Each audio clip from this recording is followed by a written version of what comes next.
And I'm like, what are we doing here, man? Like that, that's what I never understand. Like, what about America? Like, it's like, and I understand, obviously, we have interests or allies and these reasons why money is here or there, but it's like, all right, well, how many hundreds of millions and billions of dollars got to go out before it's like, yo, fix some here? Well, ever since World War II, right? Like wars now are not fought with like men on the battlegrounds like it was in World War II. I think losing 70 million, I think we lost like 70 million people from World War II. People kind of said, well, like, okay, this is kind of expensive and violent. You know, let's do this. Let's do proxy wars. So now the way we wage war is we give aid, whether overtly or surreptitiously, to our allies to fight wars that will benefit us, right? And that's kind of what we've been doing. You know, espionage, funding certain countries that have shared interests, right? People don't know this. We gave bin Laden, like we funded Al-Qaeda in the beginning. Like it used to be the Mujahideen, and then they fought the Soviets in the 1980s. We didn't like the Soviet Union, so we gave bin Laden a bunch of money, right, to fight them off. He wins. Afghanistan is liberated. Saudi Arabia gets into a conflict with Saddam Hussein. And then bin Laden is like, hey, Saudi Arabia, because a lot of people don't know this. Bin Laden is Saudi Arabian. He's very wealthy. His family is the wealthiest in Saudi Arabia. They're like a engineering/construction family. They built a lot of the buildings in Saudi Arabia. Bin Laden, when he died, he was worth like 30 million. People don't know that, right? So engineering degree, smart guy, had a lot of money. So he goes to Saudi Arabia. I could defend us, right?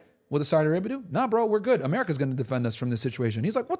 These dudes are Kafirs. I can't be fighting on the holy lands on our behalf. This is against the Quran. This is up.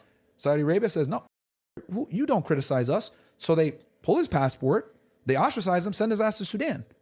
That's where he becomes radicalized. He's like, this shit. Saudi Arabia, the United States, etc. Becomes radicalized. Next thing you know, Al-Qaeda. And then he, starts conducting terrorist attacks. Not justifying what he did. Killing innocent Americans is never acceptable. But, a lot of it, because if you look at read his letter to America, and you look at any of these terrorists that attack the United States, it's typically because we align ourselves with a certain country, right? And they're like, I just think it's crazy how they get so many people behind like these wars, and they just convince so many people to be like, yeah, we have to help, we have to give money, we have and to the reason this. I say all that is because the war, like when we went to Iraq, right? We went on the premise of 9/11, weapons of mass destruction, etc. All this crap. We never found any WMDs. Unless most people don't know that Saddam Hussein and Osama hated each other. Osama wanted to kill Saddam because he threatened Saudi Arabian sovereignty when he was invading, I think it was Kuwait, one of these other countries. And they hate each other. And it was the whole reason why Osama got ostracized by Saudi Arabia was because he didn't believe the United States should be fighting Saudi Arabia's wars. So it's really easy to convince the public. You just have to stage a couple mass terrorist attacks. But people don't know this. Like Osama hated Saddam. Well, so why did we go to Iraq? Makes no sense. Yeah. We went for a certain state, Texas. Money, man. The state of Texas. The state of Texas. We'll just say Texas. The Hindus in Texas. God damn. Has this been your most base conversation, Brad? No, I mean, come on, man, on camera? Yeah. Probably. Yeah. Okay. For sure. Yeah. Where does it all go? Thank you for entertaining shit, bro. Where does it all go? Where does it all go? Yeah. You guys happy? Yeah. Thanks for asking, man. Like no one ever asked. I am. Genuinely. Are you? Yeah. I want to have a family, but I'm happy. Like actually, like all bullshit aside, like just in life. Yeah. I think when you're like fulfilling your purpose, you're helping people out. Like there's no way that you can't be happy to some degree, right? Like if you're like influencing people positively, getting them in gym, getting them in shape, etc. People come up to you like, bro, you changed my life, etc. How could you you almost feel like there's times like I don't want to go to the gym or I don't feel like it or I feel like, damn, maybe I didn't, whatever. And then someone comes by and says, yo, you changed my life, whatever. Then you're like, damn, I got to keep going. It's not just about me anymore. That's the happiest I see him when a guy comes up. It's like, yo, you really helped me out with your podcast. I really appreciate that. That's like the happiest I've ever seen Myron. The only thing that gave me more satisfaction was like busting child pedophiles, kind of like we did the other day. But like we used to because I would always be involved because even though I didn't like investigating those crimes because you have to look at the CP and interview these scumbags and everything else like that. I didn't really like that.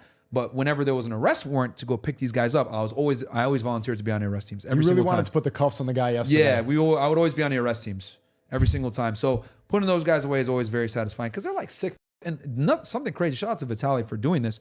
A lot of people don't know this, bro.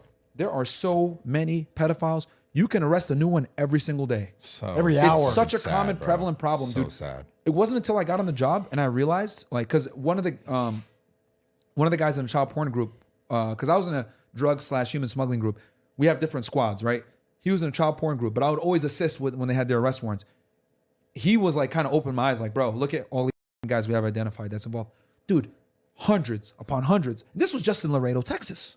Yeah. Some small rinky-dink town on the border, bro. Hundreds upon hundreds of dudes that are looking at child porn. They got a search warrant that they got to do. It's so many pedophiles, dude. It's crazy. It's a big problem. I'll never get it. If you go into sex offender registry right now and type in your address, you probably live next to a child predator, or you probably live next to a sex offender. One that's caught, but the rest that haven't been caught. Yeah, that's the about one how that's many. been caught. Granted, there's some sex offender registries where a guy got caught pissing in public and he has to register. Yeah. But there's some. A lot of the times, it's like people that legit rapists, people that involved in sexual assault. People that mess with kids. Like, you type in your address in a sex offender registry, you're probably close to someone. Yeah. Dude, it just doesn't make sense to me. I don't understand why there'd be like some perversity. Like, you need something so weird. Yeah, especially in a state like California where you guys have Anywhere. I mean, just like- as a human, what's the. Well, it's the getting weirder jails and here are weirder. crowded, bro. So like in places like California where you no, guys like, have like a I'm whole saying, system. what is the. Because what- it gets so deviant. Once you allow something, you need to keep on satisfying that hedonistic pleasure. So you just keep on going to the weirdest why thing they keep possible. doing it? Yeah, a lot of them like- get assaulted as kids. Hurt people, hurt people. Sad. That's like Yeah. that's like the big one is like a lot of them get assaulted as kids, and it just kind of like They think it's normal.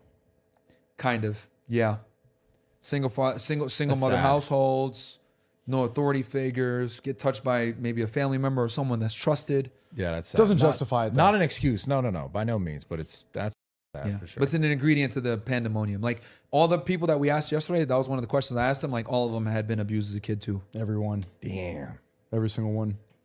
Yeah. I think as men, aren't you at your happiest when you're not really thinking about happiness? When you're just working so hard and you have no time to think about your emotions? Yeah, I was kind of thrown off by your question, but you're right. Well, yeah, because I Yeah. want to kind of talk about this topic a little bit. Because when you spoke earlier about like the video games, everything is like competitive. Number Yeah. one, be the best, and I love that, and I respect that, and I think men should be. We're that gonna play way. Overwatch now. Bro. You're gonna see why I get banned. I'm nice. Yeah, I'm sure. I'm gonna probably sustain a little bit of that, but I'll go on. I'm good though. We're gonna win. Yeah, even the guys that I play with get banned. You're queuing with him?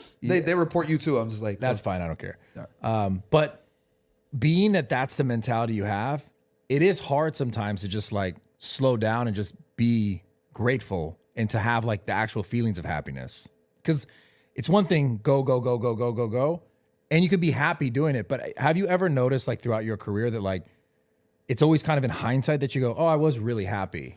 But an object in motion Not in the stays in moment. motion. As soon as Yeah. you take a break, that's when you reflect too much, and that's when you could start overthinking. You got to stay on your mission if you really want to succeed. So you don't think there's times that it could be beneficial to go, like, not saying stop and don't do anything in months, but take a day and go, damn, I'm really doing this. I'm happy about where I'm at. This is what I envisioned for myself. Like, you don't think there's value to that? I take that. Like, I like to travel quite a bit, but Myron is like, even if he travels, he's bringing a giant set of podcast equipment like to Colombia, like giant suitcases and tripods and lights, and he's like, No, but assorting I know, it. I get that. I'm asking you He doesn't stop. specifically. I like to travel, and I like to, I like to write a lot and film things. I do reflect more. But this guy's always on go mode. I don't think he's ever taken I a hate break. traveling, to be honest with you. Since he started streaming, I don't think he stopped. I hate traveling. Because it's like, it throws you out of your element, and I hate airplanes, and you staying in hotels, and it's like, I I'm get not it. close to the studio, so I Fucks up can't my film. workouts. I understand that. Yeah, I worry I know about him you, though, yeah. man. Sometimes I think his stress levels are going to get too high and he's going to like pop a blood vessel. I think you need to take that time to reflect sometimes. I don't know. I look at it like I've been through worse. I always like, it's weird. Like I always like compare, like whenever I'm like going through something sucky, I'm like, well, at least I don't got to wake up at 4:30 in the morning anymore and go on the Charles River in Boston where it's cold. So yours is just perspective, but Yeah. it's interesting because in perspectives like yours, at some point, you only been 4 years.